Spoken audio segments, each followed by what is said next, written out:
guys, it's my pleasure to welcome you again on the show, Diaspora Live Show. And the two of you, Mkawasi and David, you're not new to the show. I want to welcome for the first time Jack Ambuka. Jack Ambuka is from Scranton.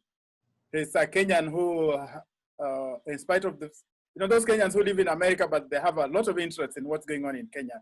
He keeps very much abreast, and at some point he was planning to contest was it Mhaya or which? Mhaya. I tried, and it turned out, my goodness, don't try that at home, because people assume that you have a lot of money, and they kept coming into my house every now and then. And whenever they come, they are praising you. Hey, Mwami, which means, hey, somebody big. Yeah. So it's so glad to have you. You are such a great leader. But so after all this conversation, they then say, hey, how do we go back home? Yeah. That means give us something. Transport. Yeah. Transport. So even if you have great issues that you want to sell to your people, it doesn't work at home.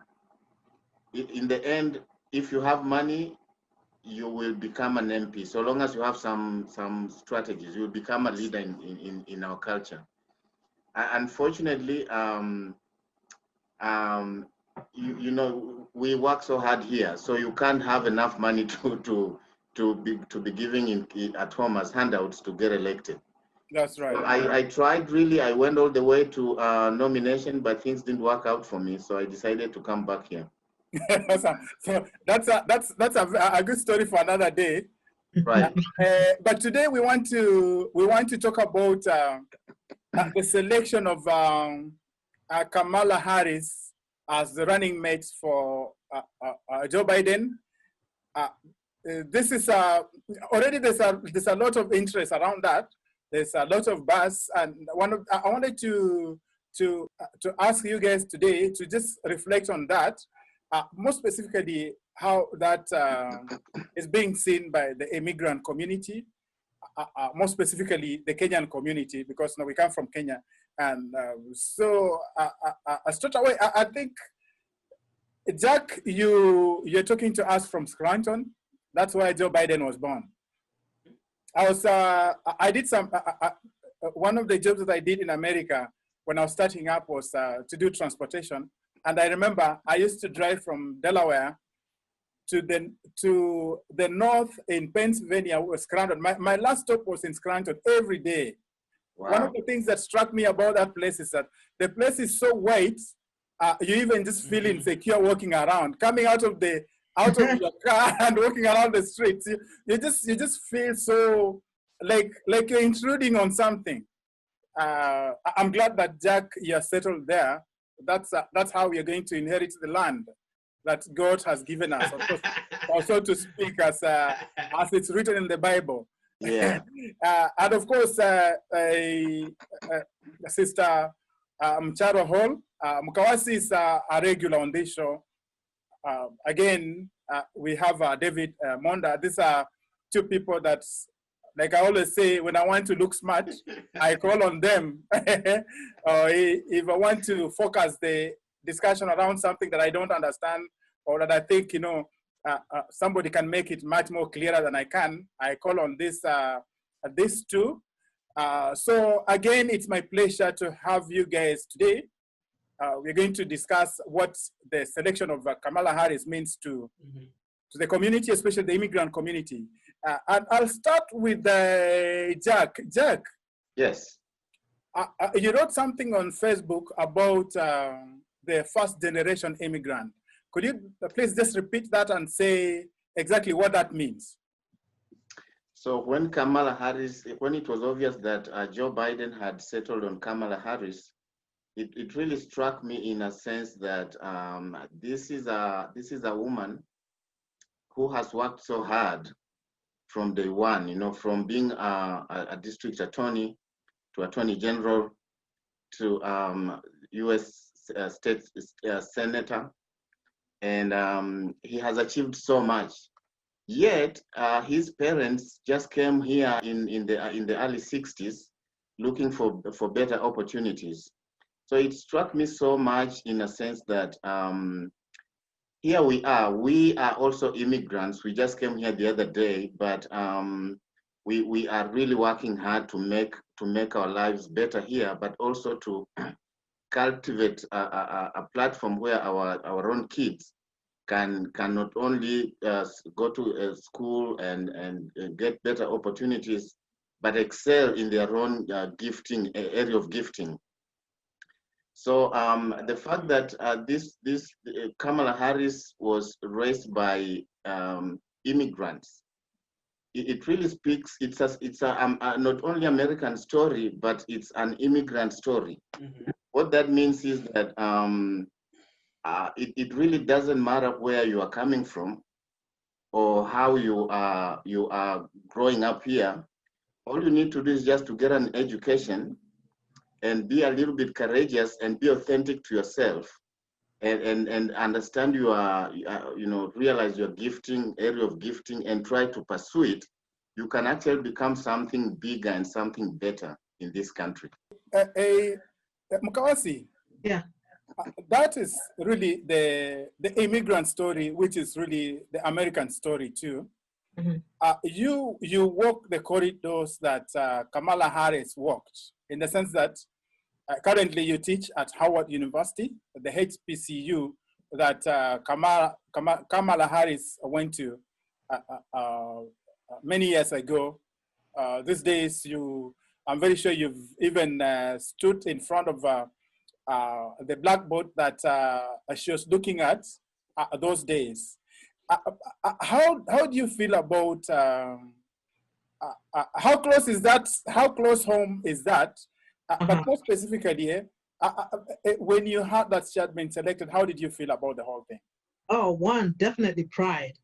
There's a point of pride in knowing that there's a connection, whatever you want to call the connection, between someone who has made it to a particular point of success and you. It can be right now. There's that academic connection. The corridors she walked along with it. You're saying.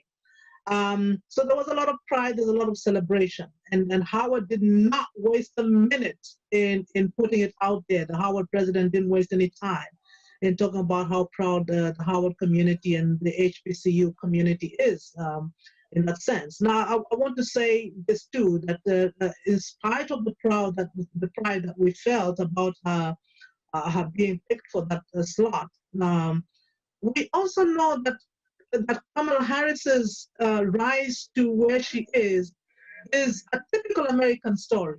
That it's not uncommon. I know what my brother Ambuka says. It might sound as if, oh wow, look at this person and how far she's come as a first-generation immigrant.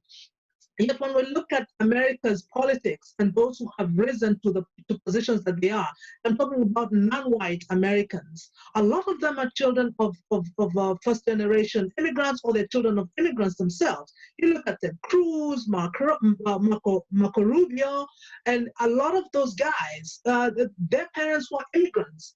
It tends to seem a little odd the darker the person gets. And part of the reason for that is because of the racism in America, the caste system that is embedded, that is presented as racism. Now, the reason I'm saying that it is not an odd story in America is that when we remove that conceptualization that America is someone else's country, then we know that anyone can come to America, work hard, get to the level where the law allows you to run for office or to achieve whatever you want to achieve, and achieve it. And that is because America is nobody's country. America is made of people that were picked up from all over the world. So even the white, the people that were here that brought in other people, like for example, that brought in our African ancestors on boat, and their own relatives. Those guys came in. The only people that didn't come in were the Native Americans. We know that. So if we are to say that America is someone's country, we can only say that on the basis of the Native Americans. And if the Native Americans had any power, political power, and the power to shape this country, then we would say, wow, look at us. But the reason I hold back on saying, wow, look at that immigrant, is because I know anyone can come from anywhere into this country and make something of it, because actually this country is nobody's country. Professor. Yes. The table is laid for you. The American story is the immigrant story. This is the kind of stuff that a good lesson plan is made of. You teach international history, politics, and especially, you know, African American and Black history to your students. Please speak to the kind of lesson plan that you are planning around this selection of Kamala Harris as the running mate for Joe Biden, who, unless something goes wrong, is definitely, this team is going to win in the coming elections. So my lesson plan here would be to introduce our Kenyan viewers, some of them that don't understand how the United States system works. Very briefly, maybe let me just highlight the electoral college system. The way we elect a president in the United States is not based on the direct popular vote. In other words, when 350 million Americans vote, the winner is not based on who gets the most votes from the people. The winner of that election is based on who wins the most states. Out of the 50 states, who won the most states. And the reason that's done is because in Article 2 of our Constitution, it clearly highlights the Electoral College, that the seat of the president is not directly representative of each individual, but the president represents the states, the 50 states, the United States. So in that same thinking, we use the Electoral College to elect the president. And what that means is, like in the past election, Hillary Clinton won the most votes. Out of all the votes counted, Hillary Clinton won the most votes. But Donald Trump became president because he won the most states. And that's very important to understand. The second part of the lesson plan would be, how then do we come up with this electoral college? And then how then do we then decide about running mates and people like Kamala Harris and Joe Biden? The idea is, because we have 50 states, the winner needs to win a total of 270 of what we call electoral college votes. And there's a total number of 538 electoral college votes. So an easy way to understand how we come up with 538 is every state has members of Congress and senators. So for every state, you'll add the number of members of the House of Representatives and their senators for each state.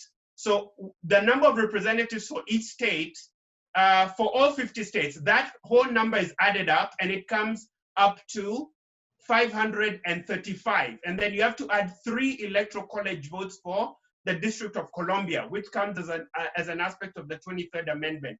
That's how we come up with 538. So for our Kenyan viewers, we then divide that 538 by 2, which will bring you, 538 is an even number, so it brings you to 269. 269 and 269. So to win the presidency, you'll need a total of 270, which is 269 plus 1. So that's really the structure. Coming to Kamala Harris, the idea with Kamala Harris is, when you pick a running mate, you're trying to balance a ticket. So Joe Biden has certain attributes. He's white, he's a white male. So the majority of the country will be comfortable with him, because this was a country which has been very used to white males in leadership and males in leadership. Either way, whether it's Barack Obama, he's African-American, but he's still male. The male patriarchal system is still very strong in this country. But the idea with having Kamala is twofold. On one hand, Joe Biden is trying to introduce the immigrant story like Barack Obama's, her background being Black Jamaican from her dad's side and Indian from her mom's side. Talk about the immigrant story, but also to appeal to women voters. Biden will really need to win women big if he's to win this election, because the fact is women are the majority of the voters in the US. Yet the irony is we've never had a female president. So on one hand, you want to bring Kamala Harris into the ticket because you're balancing a male on top of the ticket with Joe Biden and a female vice presidential candidate. So you're bringing some gender balance there. You're bringing minority voters to the table. You're balancing it with the gender element. But the more important element of it is Kamala Harris has tremendous fundraising ability coming from California. It's the largest and richest state in America. So California usually always votes Democrat either way. But I think part of the idea with having Kamala on the ticket is you need money to run elections. And you'll find a lot of times they'll be campaigning in California. Every stop they do, they'll be doing a fundraiser. So very broadly, then we need to understand the system. It's 538 total electoral college votes. Out of that, you need to win 270, which is 269 plus 1. That's how we determine who wins the presidency. Jack, back to you. You're raising a young family here in the US. I know your family, your kids just came, I think, late last year. So that's very new. They're very young and very new in America. I'm sure they've already gone through their first cultural shock as they went to school. Right now, of course, they're not going to school because schools are closed. But definitely, these are conversations that families, especially immigrant families, are having in the US around the elections. When you talk to your beautiful girls about America and its possibilities amidst this scarring racism that is very rampant, what kind of conversation are you having at the kitchen table with your beautiful young Kenyan Americans? Yeah, like you said, it's now actually, yes, 2 days ago, it was 2 years since they came to USA. So they have adjusted, they have gone through culture shock, but you'll be so surprised that these kids, they are phenomenal. They go through that so fast that right now, if you talk to them, you won't even believe they were born in Kenya. Like you think they were born here. I guess that's the nature of kids. They adopt so quickly. Having said that, yes, we do have a conversation. Particularly with my older girl, she likes to ask me questions. Sometimes when I'm watching TV, she will ask me questions. Like, for example, what does Black Lives Matter mean? What is that? And I'll take her honestly through the conversation, you know, to her age understanding. I'll take her through the conversation. And for the most part, I am always real with them. I don't tell them a rosy story of the USA, because USA is like a coin. It has two sides of the story. So I give them those two sides so that they grow up knowing exactly both sides. And that in itself is knowledge, so that they can just understand and grow up with some form of empowerment to learn how to interact and also how to socialize. Mkawasi, like Jack says, there's a direct line that you can draw between Barack Obama and Kamala Harris, in the sense that when Barack Obama stands to speak, people listen. When Kamala Harris stands to speak, people listen. Yeah. This speaks to the color. What I mean is this: it's not for a long time. The so-called racists have argued that the black skin is an inferior skin. Everything black is inferior. Of course, now anybody can see that that's not necessarily true. But speak to the normalization of the black skin and the black brains making a difference in the American politics. Okay, normalization. That's That's something we hope will become a reality as time goes by. But I think where we are as America, if we are to draw that line that you're talking about, I think we are at a point of realization, and I'm talking about the collective Americans that have been here since the declaration that this country is called the United States of America. All until now, we're talking about several centuries. The realization is that there is a dichotomy, there is a tug of war between what America really is and what it's going to be, and what other people, the dominant so-called race, wants America to be. Okay, so you've got the dominant race, which is the Caucasian race, the white race, the people who say, we built this country, therefore it belongs to us. And now they're realizing that that is not true, that there is something about that claim that is not true, because even looking all the way back at all the things that Black people have achieved and Black people have contributed to this country, they realize what they're saying is quite false. Some things are quite funny, because I remember there was a meeting of white supremacists, and it was caught on camera, and there were people outside who were protesting, non-white people outside who were protesting, and some of them were white. And within that room, the white guy was telling, the white supremacist was telling the crowd, if you go out there, don't interact with anyone violently. You must show them that we are the superior race that has character and morals. Do you know what happened a few minutes ago? There was a scuffle outside, there was fighting outside, and they went out and they realized it is one of the white guys who started fighting with the protesters. And the guy said, you have just disputed what I just said. You have just shown them that we are not who we said we are. See, and this is exactly what is happening in this country with those who had rather see this country as a white country that needs to go back to white people, where white people need to become dominant. They're realizing, oh, Barack Obama became president. Oh my goodness, it's not really a white people's country. Oh, Kamala Harris is now vice president. It's really not a white people's country. So they're realizing this is the truth, that, hey, the fact of the matter is that the future America is going to be a future where the darkest skin colors will be the president and will be the people leading this country. And this is evident also. Now, the other side of it, why this is so interesting to notice, this idea that the white race clings to the thought that this is an American country, is that the policies, the immigrant policies that built this country were very deliberately inclusive. Now, there were policies which came into place which would say, oh, we're keeping Chinese out because they're too many. They're taking all our gold in the West Coast.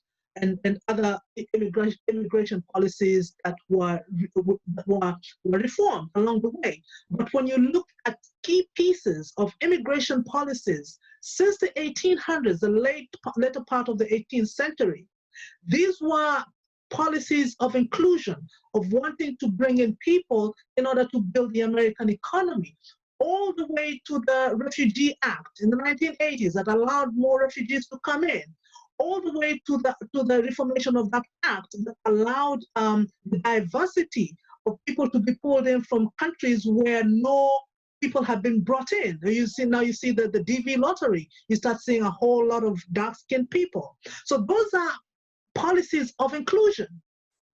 Those are very very progressive policies. And now you have this other mindset that is wanting to operate on exclusivity. It's very much like, it's almost as if you have transplanted old Australia onto America, because Australia realized Australia built this country on a white Australia policy, where only white people were meant to make up the country. And they went through a lot of cruel immigration policies that were the opposite of America, excluding other people. And it was done in a very brutal way. But that is not the reality of America. You have some Americans who want that to be the reality of America, but it's not. So the implication of having Kamala Harris right now is a scary implication for two groups of people. One, white nationalists. Two, good white people who quietly do not want to let it known that they'd rather have their race at the top. And these are our friends. These are people we go to school with. These are people who smile with us. These are people who voted in Trump. You know, The so-called many of silent them, majority. the majority, they voted in Trump. So these are people who will not openly say, oh, you know, I really do believe that this country belongs to us white people. They won't say it. But here you have Barack Obama. Then you draw that line down to Kamala Harris, and they're realizing, oh, what we believe is really not true. So what are we going to do about this? I say America has moved on, but we still have some remnants who still hold on to the old bad habits of the 60s, of the 50s, of the 30s, and they want the country to go back. They have that nostalgic memories of the past, and they want the country to go back. And no one other than Trump symbolizes that the bad behavior of the past. You know, despite the country being very welcoming and very, very inclusive in nature, like all the acts you've reiterated, Trump really and his sidekicks, they want this country to go back to how it used to be. You know, like when they say we want our country back, really what their meaning is they want the country to be white. So I've run out of time, but next time we are going to talk about what just Professor has said, in the sense that, you know, it's not just enough to get excited about something. The most important thing is for the people to show up and vote. Those ones who can vote. And those ones who can't vote, but they can participate, there are many other ways to do that. Viewers, I've been talking to Mkawasi Mcharo Hall, David Monda, professor from, he teaches at City University of New York, and of course, Jack Ambuka, who is joining us for the first time. He lives in Scranton, that is in the deep inside of Pennsylvania. Yes. These are the issues that we're going to be discussing for the next many weeks as we move close to the elections, the American elections. Again, thank you for joining us today. This has been the Diaspora Live Show. I hope to see you again next week. Thank you very much, my panel. This has been very interesting. I wish I had more time. Thank you. But okay. we're going to reconvene again. There will always be next time. Yeah, thank you for inviting us, Chris, and thank you for your sacrifice. This is not easy because a lot of times when we talk, we don't realize Chris then has to go in and edit and do all the difficult engineering of the video. So we really appreciate your effort, my brother. We really appreciate you. I know I do. Thank you very much. Thank you guys. Asante Mwalimu Monda and my brother Ambuka. Thank you. Asante. Hey, good to see you guys. Awesome. All right. All right. Cheers. Bye-bye.